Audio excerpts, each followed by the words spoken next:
3 अप्रैल 2020 को एसीपी सदर संध्या यादव उनके द्वारा नाकाबंदी पॉइंट पे एक व्हीकल को इंटरसेप्ट किया जाता है और इंटरसेप्ट करके पूछा जाता है कि कोरोना काल में जब वाहनों पे प्रतिबंध है तो आपको यहाँ सड़क पे नहीं आना चाहिए था।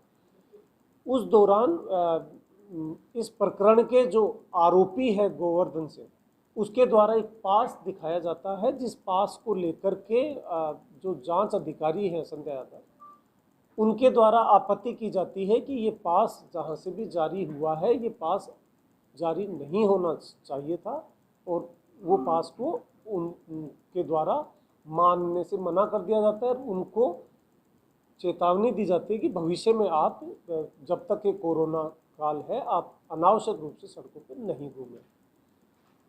इस घटना से विक्षुब्ध होकर आरोपी और आरोपी के अन्य साथियों ने घटना स्थल पर महिला पुलिस अधिकारी के साथ बदतमीजी वाला व्यवहार किया, अमर्यादित टिप्पणी करी, उनको काम राजकाज करने में टोका टोकी की और उनके राजकाज को बाधित करने का प्रयास किया।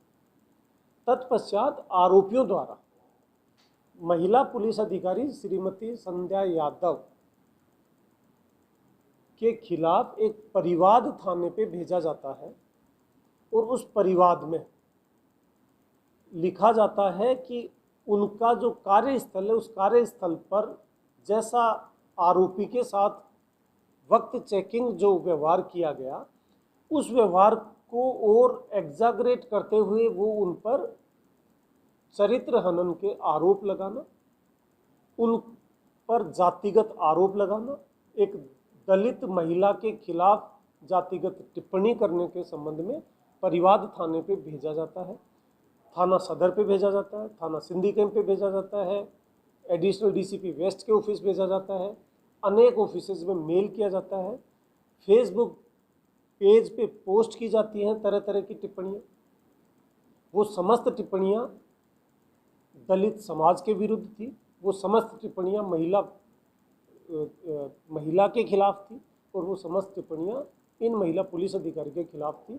उसमें प्रकरण दर्ज किया जाता है। प्रकरण का अनुसंधान के दौरान, प्राथमिक अनुसंधान के दौरान ही जब आरोप प्रमाणित हो जाते हैं तो आरोपी द्वारा अपनी गिरफ्तारी से बचने के लिए माननीय उच्च न्यायालय में रिट लगाई जाती है।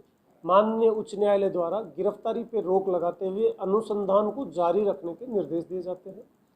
अनुसंधान लगातार करने के पश्चात जब जुर्म प्रमाणित पाया जाता है और माननीय न्यायालय को अवगत कराया जाता है कि केस पूरी तरह प्रमाणित है, तब आज 27 अप्रैल 2022 को करीब 2 साल बाद इस केस में माननीय न्यायालय द्वारा जो स्टे था गिरफ्तारी पे, वो स्टे वैकेट किया जाता है।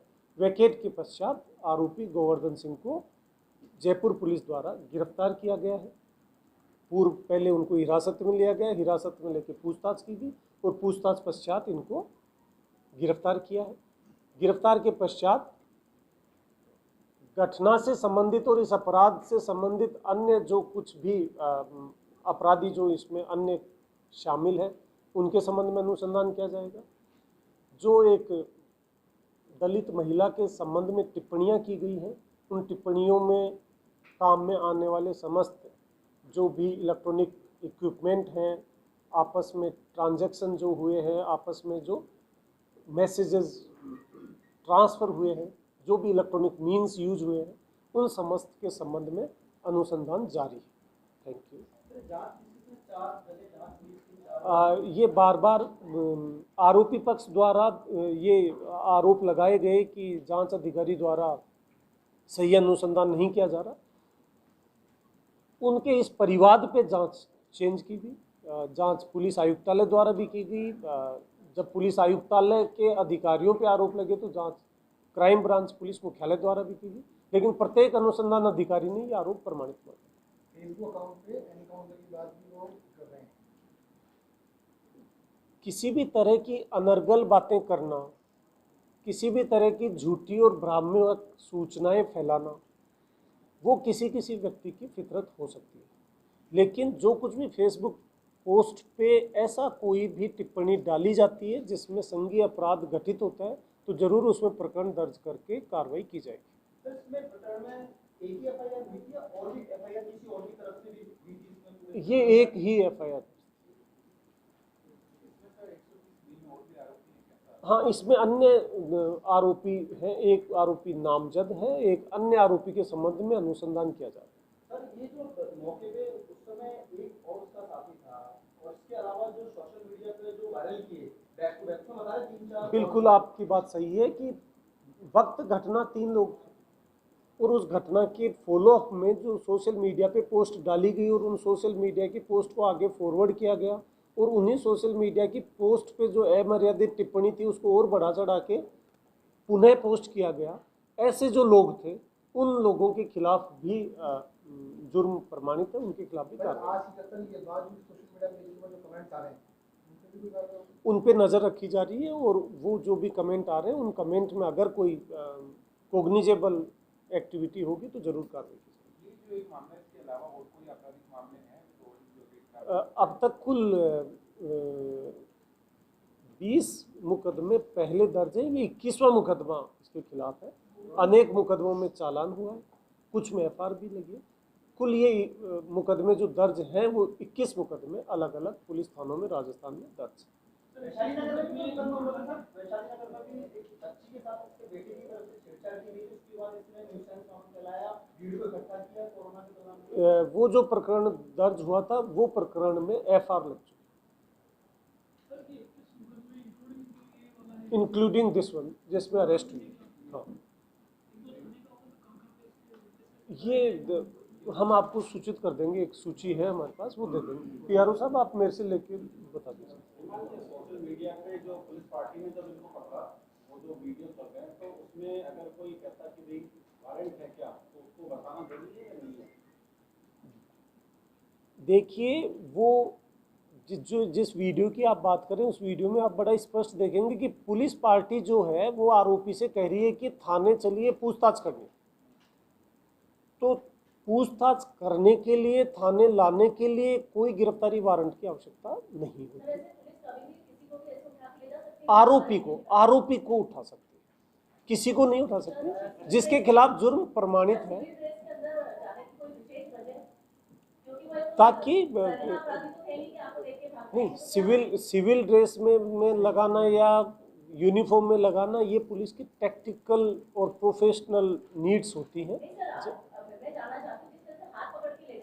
तो आरोपी को गिरफ्तार करने के लिए कोई वारंट की आवश्यकता नहीं होती और आरोपी को बिल्कुल हाथ पकड़ के ही ले जाएंगे। अदरवाइज आप कोई दूसरा तरीका अगर हो तो आप हमें बताइए कि किस तरह से हम आरोपी जाने को तैयार नहीं। आप उस वीडियो में बड़ा स्पष्ट देख रहे हैं कि आरोपी से बार बार आपने ये भी देखा होगा पुलिस ने कहा कि हम आपसे रिक्वेस्ट कर रहे हैं तफ्तीश के लिए चलिए, और सामने आरोपी बार बार कह रहा है वारंट लाइए। क्यों? वारंट की आवश्यकता नहीं थी, जुर्म प्रमाणित है, उसके बाद वारंट की आवश्यकता नहीं है। अगर हाँ आरोपी से अनेक प्रकरणों में होता है जब आरोपी को बताया जाता है कि आपके खिलाफ जुर्म प्रमाणित है, आपसे अनुसंधान करना है, आप अनुसंधान अधिकारी के समक्ष उपस्थित होइए।